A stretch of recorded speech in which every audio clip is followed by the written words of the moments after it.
حضرت مولانا عبد الرحمن جامی رحمت اللہ علیہ نے اس روایت کو لکھا ہے. توجہ کریں روایت کیا ہے. حضرت جابر انصاری رضی اللہ تعالیٰ یہ وہ صحابی ہیں, آپ نے ان کا واقعہ سنا ہوگا. یہاں وقت کی تنگی اس لیے ان کا تعارف میں لمبا چوڑا نہیں پیش کر سکوں گا. حضرت جابر وہ صحابی ہے, جب جنگ کا موقع تھا, جنگ خندق کا موقع, تو انہوں نے آقا علیہ السلام کے پیٹ پر پتھر دیکھے. تو پتھر دیکھ کر کے اپنی بیوی سے کہا کہ بہت بڑے عاشق رسول تھے, ہر صحابی عاشق رسول تھے, تو حضرت جابر کے لیکن ایک انفرادی شان تھی. اپنی بیوی سے کہا کہ حضور کے پیٹ پہ میں نے 2 پتھر دیکھے ہیں, ہم حضور کو کچھ کھانا کھلا سکتے ہیں؟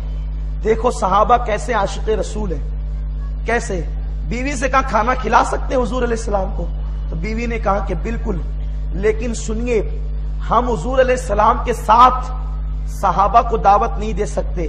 اگر دعوت دینا ہے, حضور کو کھلانا ہے, تو تنہا حضور کو دعوت دیں اور حضور کے کان میں کہنا کہ حضور آپ کی دعوت ہے, کیونکہ جو آدھا کلو ہے بکری ذبح کر لیں گے اور حضور کو کھلا دیں گے, اپنی مراد پوری ہو جائے گی. لیکن میرے آقا کیا شان والے تھے. حضرت جابر نے کان میں کہا حضور صرف آپ کی دعوت ہے, اس لیے کہ جو ہمارے پاس صرف آدھا کلو ہے اور ہم بکری ذبح کر رہے ہیں, اس لیے حضور آپ اکیلے آئے.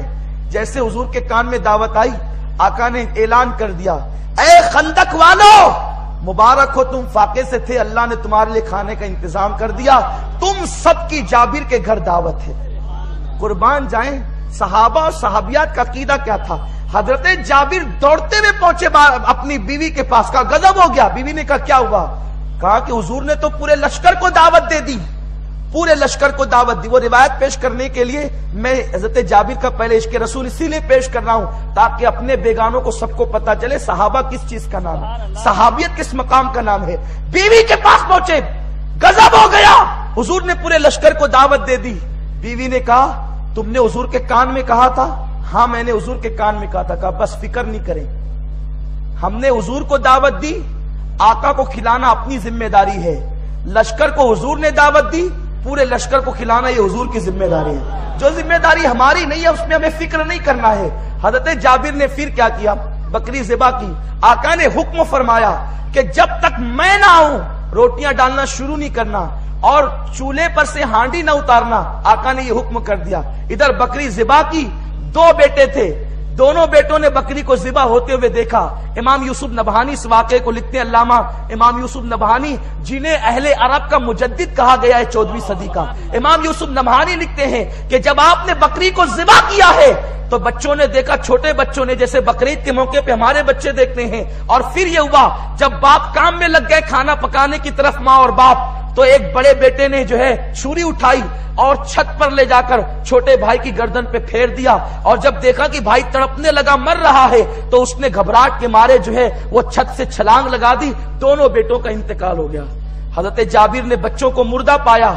بیوی سے کہا خبردار, میت تو گھروں میں ہوتی رہتی ہے, اگر میت کی خبر کو ہم اعلان کر دیں گے حضور کے پیٹ پہ 2 پتھر بندھے ہیں, آقا کھانا نہیں کھائیں گے. ہمارے لیے بچوں کا غم اتنا قیمتی نہیں ہے جتنا حضور کی بھوک قیمتی ہے. یہ صحابیت ہے, یہ مقام صحابیت ہے. یارو محفلوں کے اندر رونا چلانا آف ہوگا کرنا یہ اور بات ہے, اور عملی طور پر عشق کا نمونہ بننا یہ صحابیت ہے, یہ مقام صحابیت ہے. صحابہ وہ تھے بیٹوں کو مردہ پا کر نبی کی بھوک پہ قربان کر دیا. حضرت جابر نے کہا بچوں کی میت پر, بچوں کے جسم پر چادر ڈال دو, چھپا دو بچوں کے جسموں کو, تاکہ حضور علیہ الصلوۃ والتسلیم کو اس کی خبر نہ ہو. جب حضور کھا لیں گے اس کے بعد دفن کر دیں گے اور میت کی خبر کو عام کر دیں گے.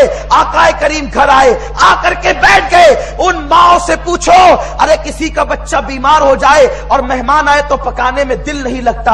اس باپ سے پوچھو کسی کا بچہ بائک سے گر جائے تو اس کا میں دل نہیں لگتا, چاہے کتنا بھی بڑا پیر گھر آیا ہو دل نہیں لگتا, آدمی بے چین ہوتا ہے. لیکن بارے صحابہ تمہاری عظمتوں پہ قربان, اے صحابہ تمہاری عظمتوں کو سلام, تم نے حق ادا کیا ہے صحابی ہونے کا. میت پہ پردے ڈال دیے گئے, چادر ڈال دی گئی. آقا تشریف لائے, لعاب نکالا سالن میں ڈالا, لعاب نکالا آٹے میں ڈالا.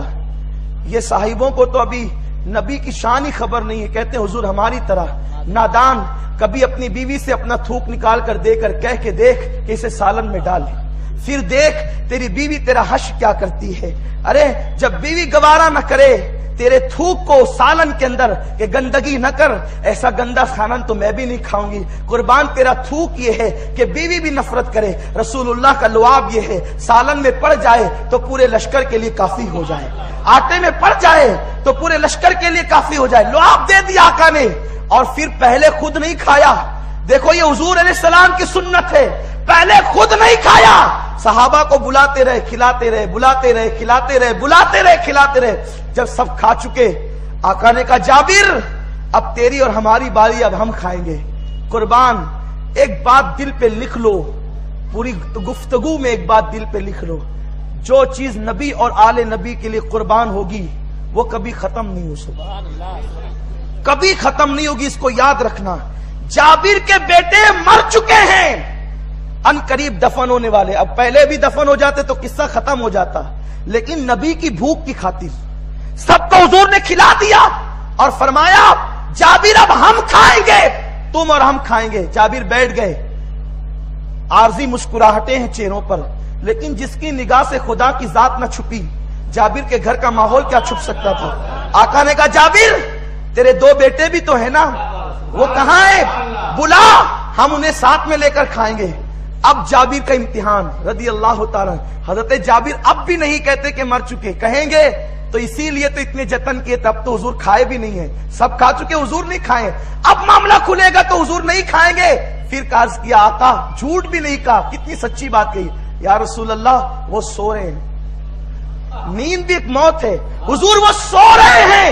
آقا فرماتے جابر اٹھا لو, وہ آئیں گے تب ہم کھانا کھائیں گے. اب حضرت جابر کہتے یا رسول اللہ وہ ایسے سوئے ہیں میں نہیں اٹھا سکتا. آقا وہ ایسے سوئے میں نہیں اٹھا سکتا, اگر آپ اٹھانا چاہیں تو آپ اٹھا دیں. میرے آقا نے آواز لگائی اے جابر کے بیٹو, میں کھانے کے لیے تمہارا انتظار کر رہا ہوں, جلدی آؤ. اتنا کہنا تھا, جابر کے بچے اٹھتے ہیں, لبیک کہتے ہوئے حضور کے سامنے آ جاتے ہیں.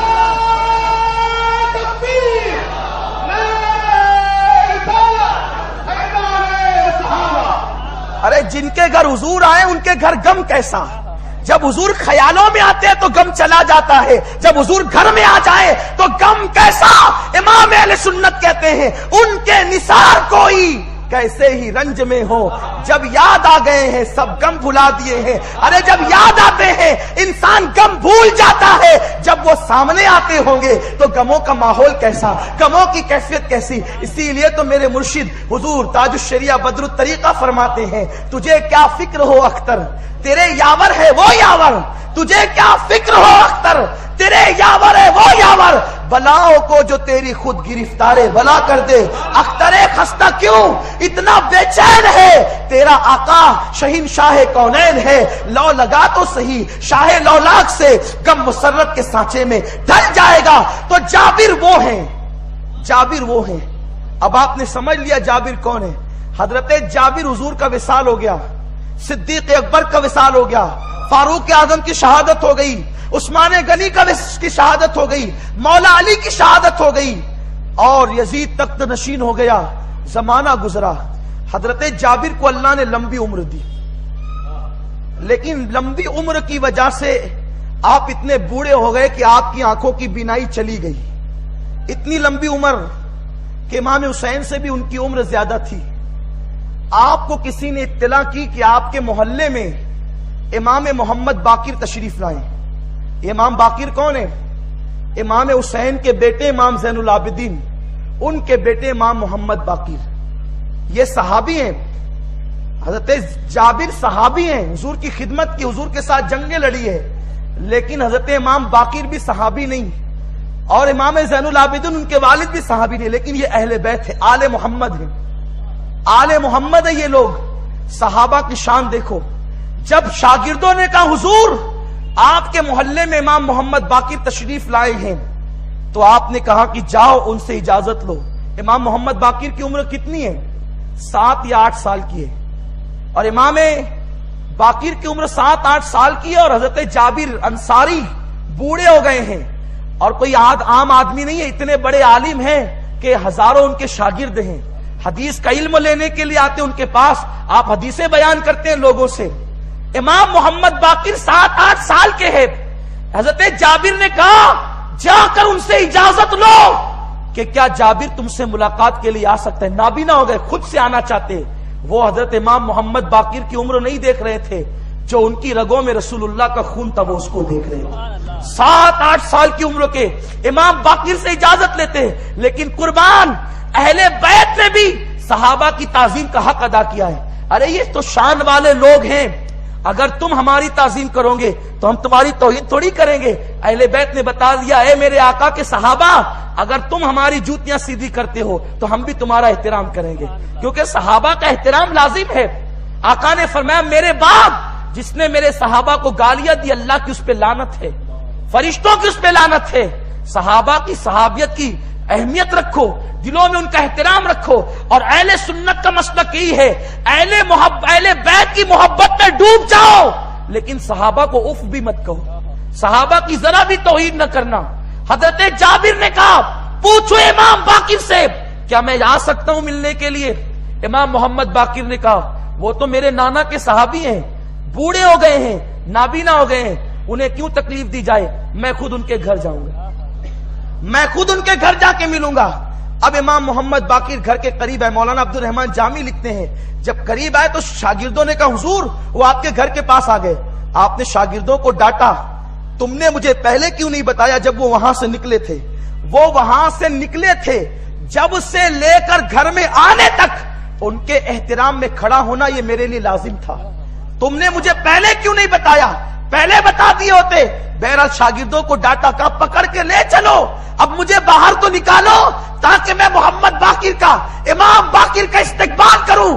دنیا نے دیکھا، حضرت مولانا عبد الرحمن جامی فرماتے ہیں ہزاروں شاگردوں کا استاد صحابی رسول حضرت جابر انصاری نے جس وقت امام محمد باقر کو اپنے سامنے پایا، گھٹنوں کے بل اپنے گھٹنوں کو زمین پہ ٹیک دیا اور امام باقر کے تلووں کو چوم لیا، اور چومنے کے بعد احترام کے ساتھ گھر میں لا کر بٹھایا اور آپ کے کان میں کچھ بات کہی۔